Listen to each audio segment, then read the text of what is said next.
Hello YouTube, Mike the Alpha Hoarder here. If you don't know me, and you couldn't guess from the name of the channel, I hoard and collect alpha cards. My friends and family aren't really into the hobby, so they just sort of smile and nod and whisper about medical intervention when I get going. So I decided to turn to the endless void that is YouTube, and on this channel I'm documenting and sharing my collection, which has become pretty impressive over the years. So today I'm adding a few cards to my hoard, and I wanted to have a little conversation about the history and the possible future of the reserved list. This is a topic I know is discussed a lot, but I thought we could go into a little bit of detail with it. This might be a longer video, I'm not sure. I probably have more to talk about than I have cards to open, but we'll see how it goes. So, the reserve list. In 1995, a set called Chronicles came out, and also 4th edition. And these sets reprinted a whole bunch of cards that had been in the early expansion sets, Arabian Nights, Legends, Alpha Beta, of course, the limited sets. And it caused quite a problem because immediately card values crashed. And even at that point, by 96, the game was becoming quite collectible. Some cards went from, $50 to $5. We're talking a major crash. And the community was not nearly as large as it is now. And so the backlash amounted to really an existential threat for Wizards at the time. And so in Duelist issue number 10 in 1996, the so-called reserved list was introduced. A list of reserved cards that they were agreeing would not be reprinted.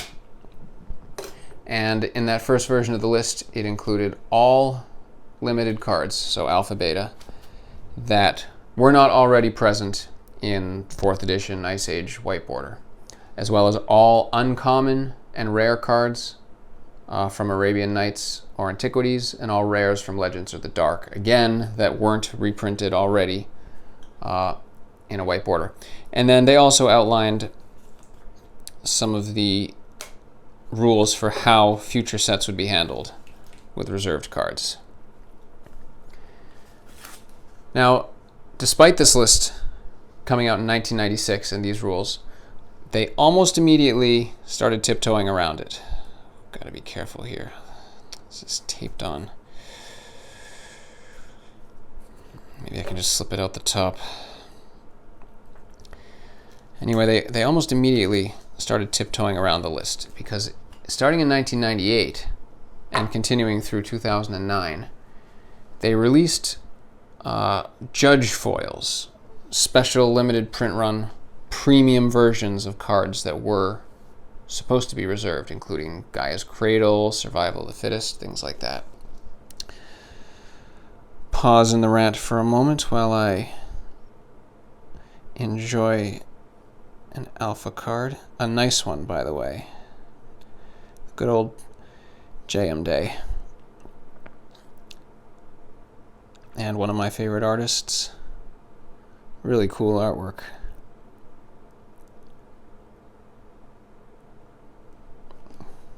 Solid condition. I'm continuing to buy the collection. This collection's from somebody that I've featured before. I'm continuing to buy his collection. I mentioned him once before. This is a gentleman who showed up on eBay, basically with no feedback, trying to sell high-end cards, and I took a real chance on him, but it's just been super smooth. He's a great guy. He's got a great collection, and so I'm continuing to buy that out. So anyway, as early as 98, there's some tiptoeing around the reserved list, and that continues. And then in 2002, with the set Mercadian Masks, I think it was. I'm pretty sure it was including that set and on, although it might have been the sets after that. I think it was including that set, though. They discontinued adding cards to the reserved list. And then they also took a public poll in which 91% of respondents indicated that they would like to see cards removed from the list, specifically the uncommons and the commons from the limited sets. And so they did that. This is why Demonic Tutor is now reprintable, because in the original version of the list, that's an uncommon, alpha uncommon. It should not have been reprinted because it had not already appeared in revised or 4th edition or any of those sets. I'm sorry, it had not already appeared in 4th edition or Ice Age, which is how they had defined it. But once the commons and uncommons were removed, they were free to print that card again, and they certainly did. They also removed a handful of other cards. The key takeaway, though, from this change is that it was done entirely in response to public support. And it was not a minor change. It was a significant change. A lot of cards came off the list. And then 2002, they continue printing Judge Foil cards until 2009. And then in 2010 is the next interesting event. At this time, the growth of Wizards isn't fantastic, and they apparently have an internal meeting where they sit down and discuss whether it's time to abolish the list completely. And they decided not to, but what they did instead was double down on this premium reprint idea. And so then we started getting, Wheel of Fortune had a reprint. Phyrexian Dreadnought, Mox Diamond. The backlash against that was pretty substantial. And quite abruptly, and without all that much comment compared to the way they'd been communicating this before, they reversed course, closed this so-called foil loophole. It's nice condition. Effective as of 2011. And then basically nothing official has ever been mentioned since. So as of that time, 2010, the end of 2010, 572 cards remained on the reserved list. And of course, what this means is these are cards they can't reprint. So over time, they get rarer and rarer. The price goes up. Players get priced out. And this is the fundamental conflict between the player side of the hobby and the investor side of the hobby.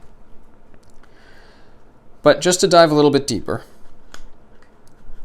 572 cards, about half of those cards are single dollar cards.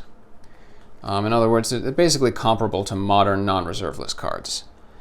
So that's clearly not where the issue is.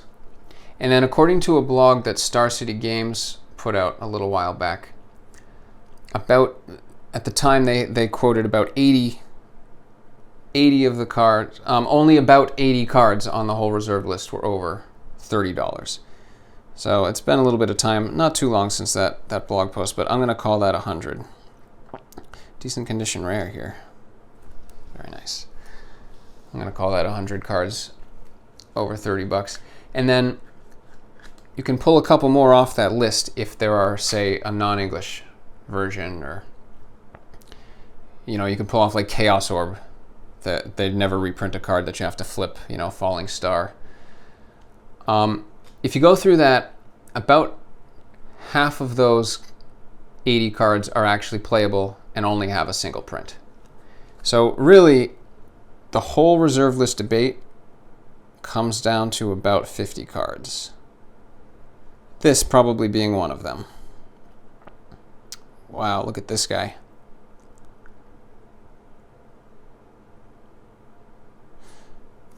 Oh man. I was ranting so much I wasn't even paying attention.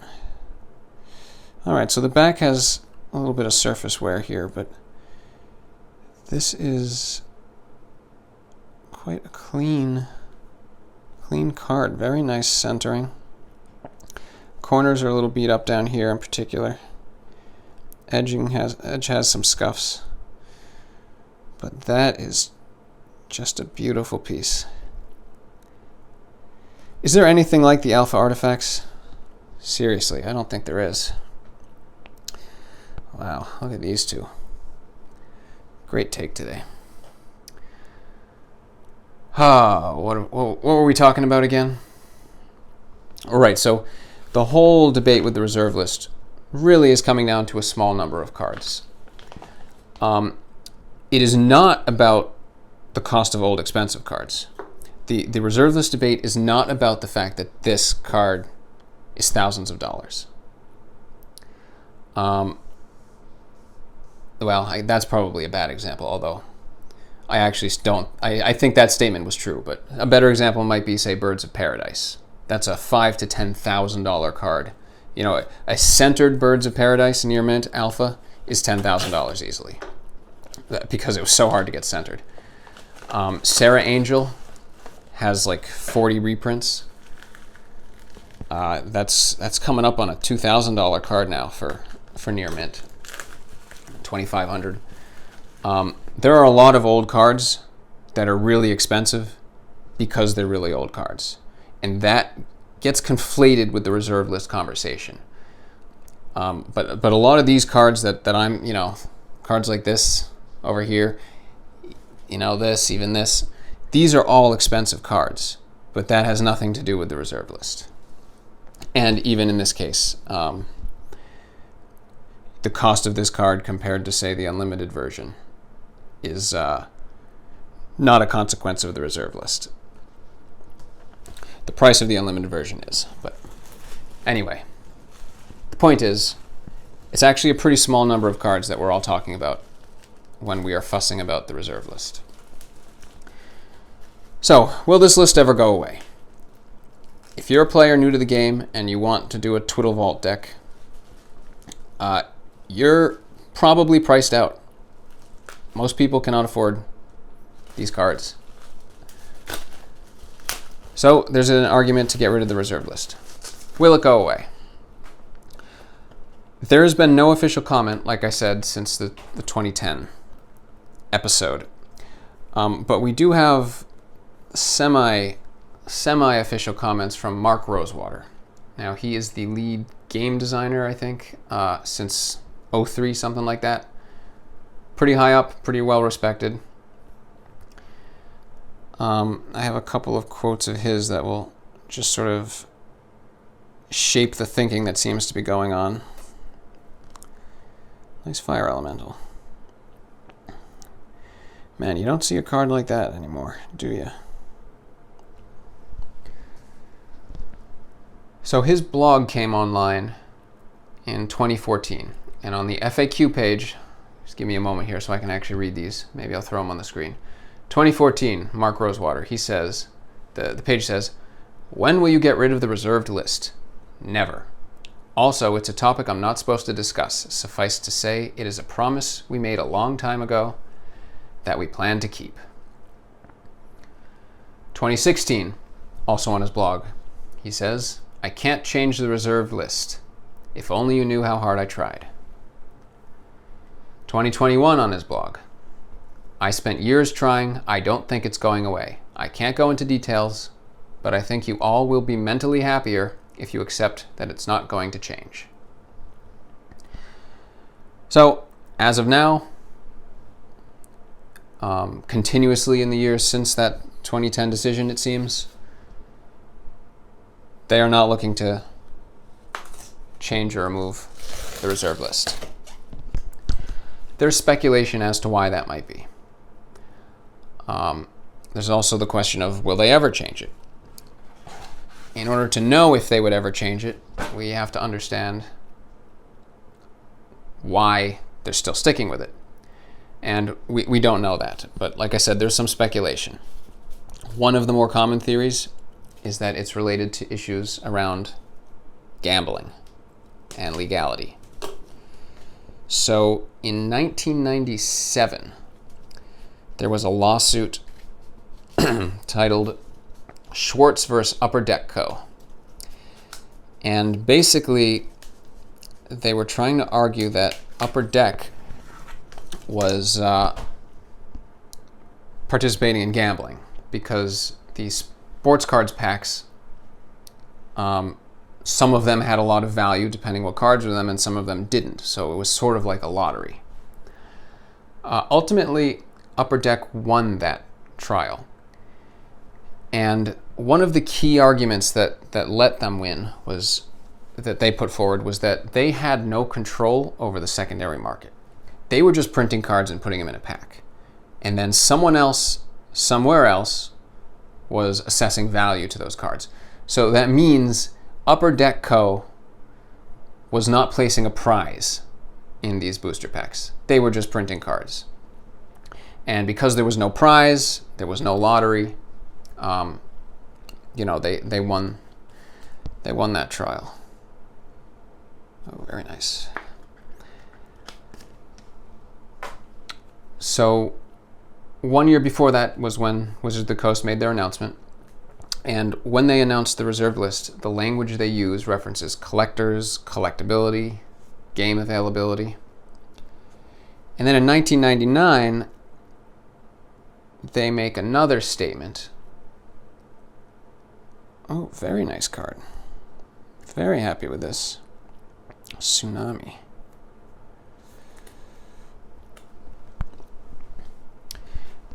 In 1999, Wizards makes a statement which equates collectability to financial value. So look at this. Primary to the value of purchasing Magic cards is the concept that each card will maintain a reasonable value over time. Because we're sensitive to this issue and to the ramifications of reprinting cards too soon or too often, we try to make decisions that won't negatively affect card collectability over time. So in 1999, it's clear that Wizards understands that collectability of a card means the card is going to maintain financial value. So this seems like it's pretty problematic for them, were they to end up in a suit like Upper Deck was in. So this theory goes that in 2010, they got too close to the fire. The backlash was a little bit too much, and legal got involved. Legal started looking up these precedents. They looked at the Upper Deck case. They looked at the statements Wizards had made establishing a reserved list based on collectability, and then equating collectability to financial value on a secondary market. And legal team might have just thrown a full gag order across the whole thing. Do not touch. Never go near this list because we're liable. That's one theory. Another theory is what's called a promissory estoppel. I think I'm saying that correctly. I am not a lawyer. But a promissory estoppel is a legal doctrine where a court can enforce a promise as though it were a contract. So the reserved list, it does not constitute a contract. A contract requires reciprocity, I suppose is probably the word. An exchange, right? Two parties are agreeing to an exchange. The reprint policy would not constitute an exchange. It was just a statement of intentions. But with a promissory estoppel, a promise can be treated as though it were a contract, and damages can be rewarded if, let me read this to get it right, the party's reliance on that promise was reasonable, and the party attempting to recover detrimentally relied on that promise. So, in other words, Wizards makes a promise. Somebody reading that promise reasonably might rely on it. Wizards knows that somebody reading it is going to reasonably rely on it. That party suffers damages as a result of relying on the promise and the promise being broken. Wizards could be liable for it. So, they reprint a dual land, say. Millions of people lose money. Perhaps we have a class action lawsuit. And then Hasbro is on the line.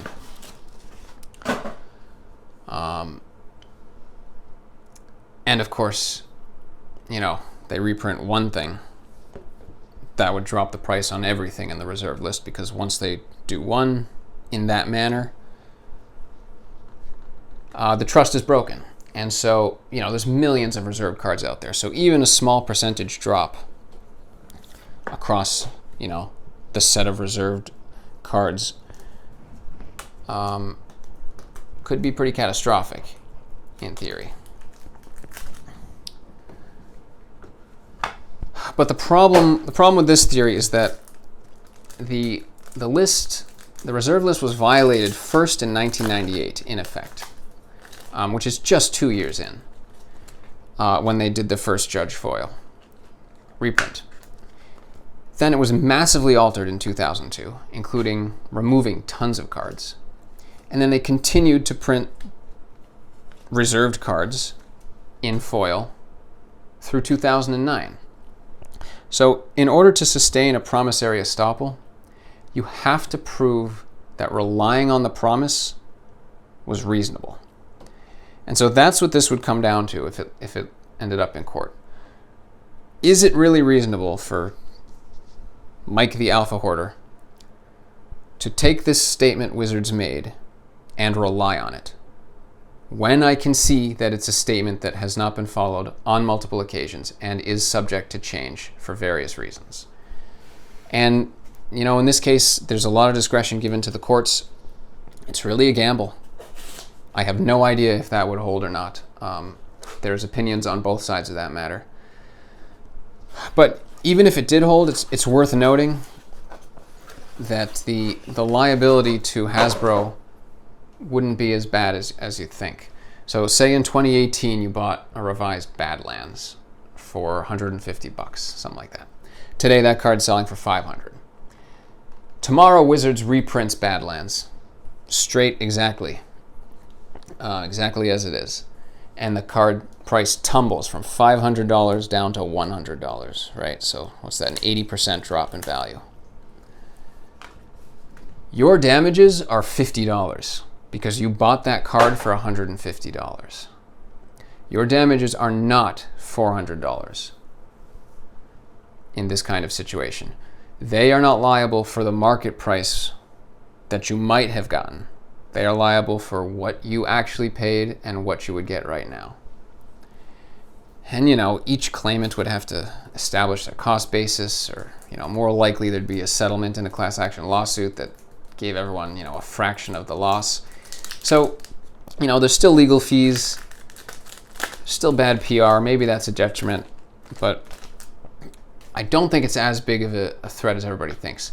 And keep in mind, Hasbro, this isn't some small little company. They have a $12.25 billion market cap. And, if they were all over the news for how their cardboard rectangles were worth thousands of dollars and there was this big drama about it, I'm honestly not sure that exposure wouldn't end up being a net positive. The general public has no idea that, this piece of cardboard is worth $1,000. They hear that and it's fascinating to them. So if this was all over the news, I'm not even sure how much of a deterrent it would be.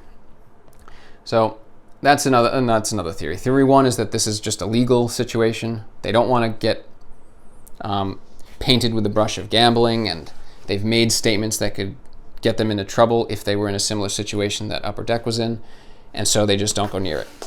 Another theory is this promissory estoppel, where they're really concerned about financial liability if they were to cause a secondary market crash, based on the fact that they'd issued what might be considered a promissory estoppel when they made their reprint policy. But then, on April 5th of 2021, Paul Barkley, who was the former rules manager, and he was present in that 2010 meeting where they discussed possibly shutting down the list, he showed up on I think it was a Reddit thread somewhere, and he stated that the decision was nearly unanimous, and the bottom line was, I'm quoting what he said now, "We made a promise and we're not willing to break trust in our promises." He claims no legal teams were involved. So maybe it's just a matter of brand trust. But we don't know. We don't know why they are standing by the list, and thus we cannot predict when or if they would stop standing by it. They made changes just based on public feedback in the past, so they could do that again. Maybe reinstating that FOIL loophole that they closed would let them have their cake and eat it too. Dark Ritual. One of my favorites.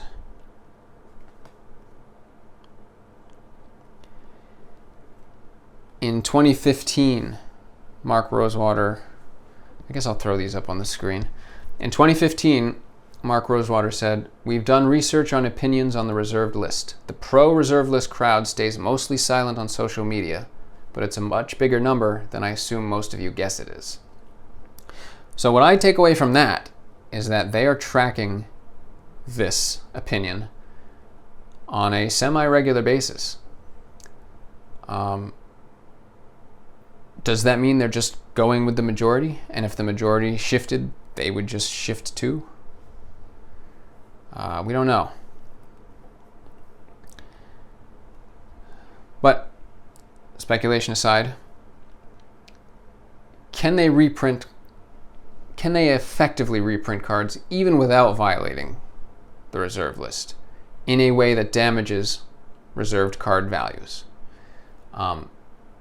I think fundamentally that's the question that investors or speculators need to know, right?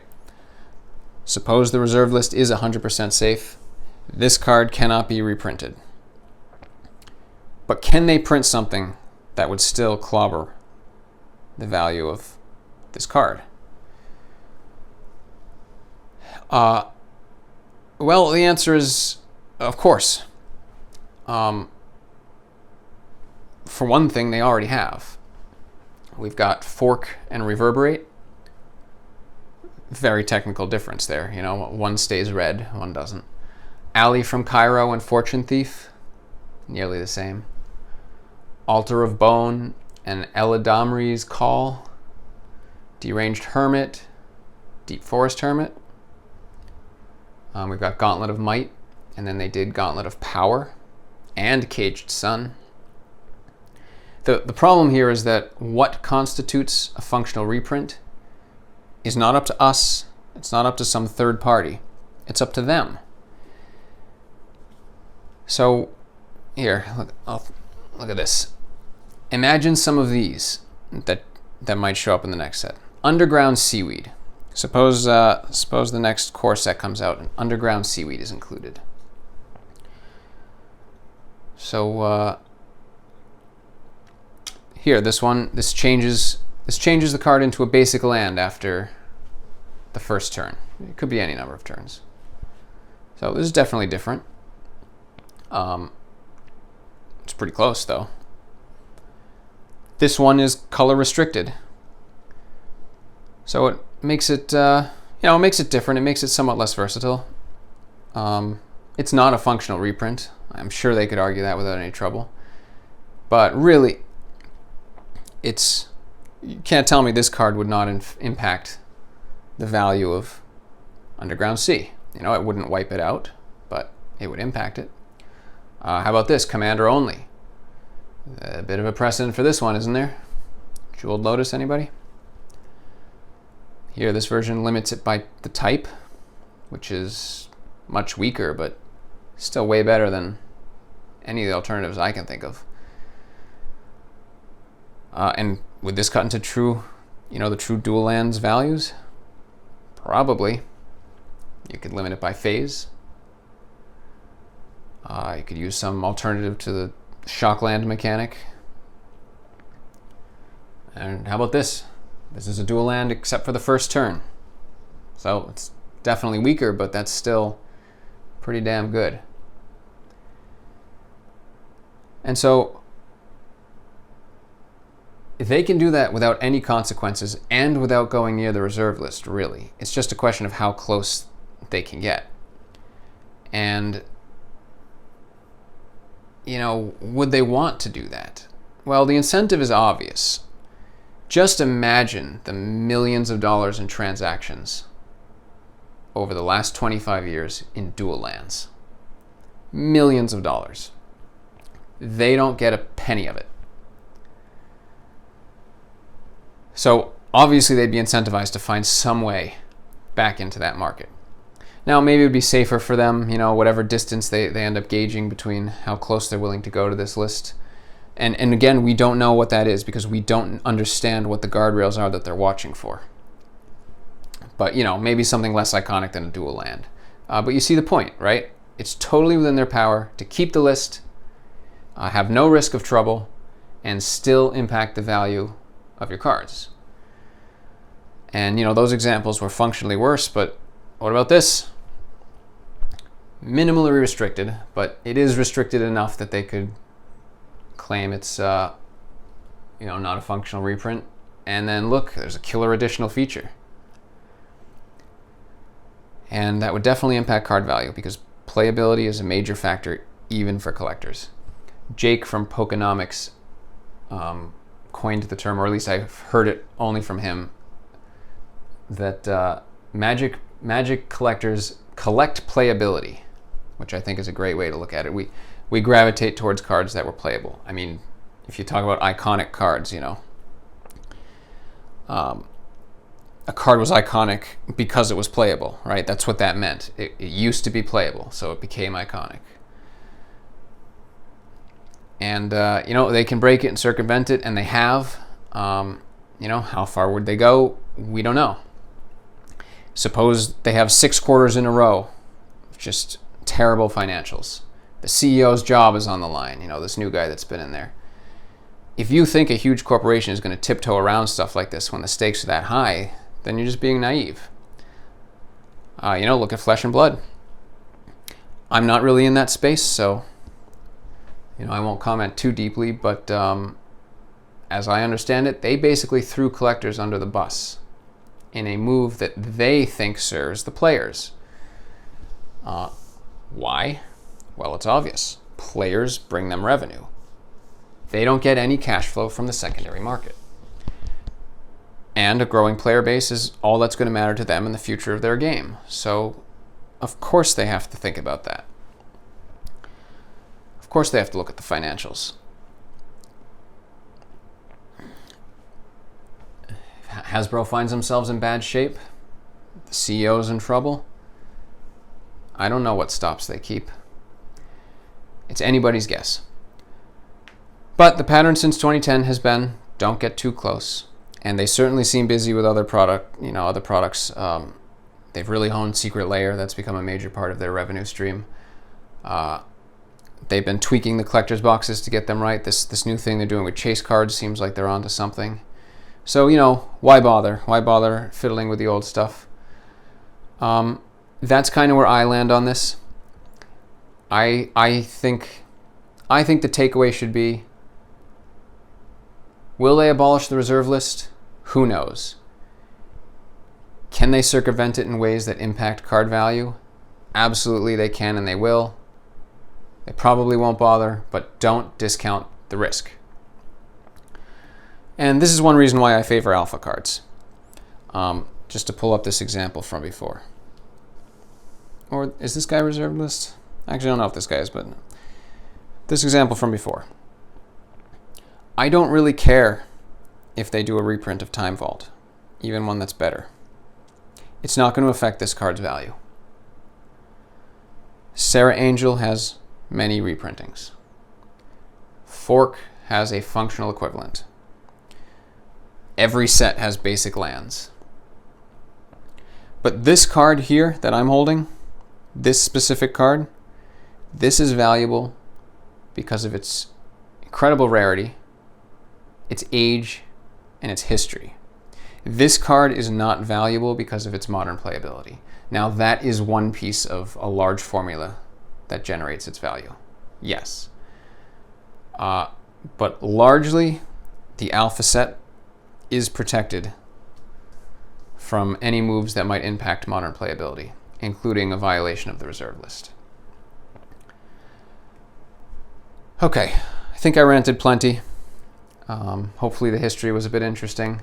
Most of that I think is known, but I dug a bit to try to get some of the specific details.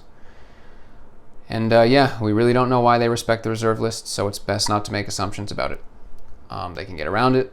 They can change it by removing cards with community support. There's precedent for both of those things. So this adds risk, and speculative investments are already risky. Now, it doesn't stop me, but I just don't take it for granted, and that's, I guess, would be my advice coming out of this. As with any investment, understand your risk and diversify your capital according to your own risk tolerances. And the reserve list should not be a reason to completely discount risk. Thanks for watching the video. If you enjoyed it, you can help me and the channel out by watching the movie Primer and then explaining to me in the comments below what the hell is going on.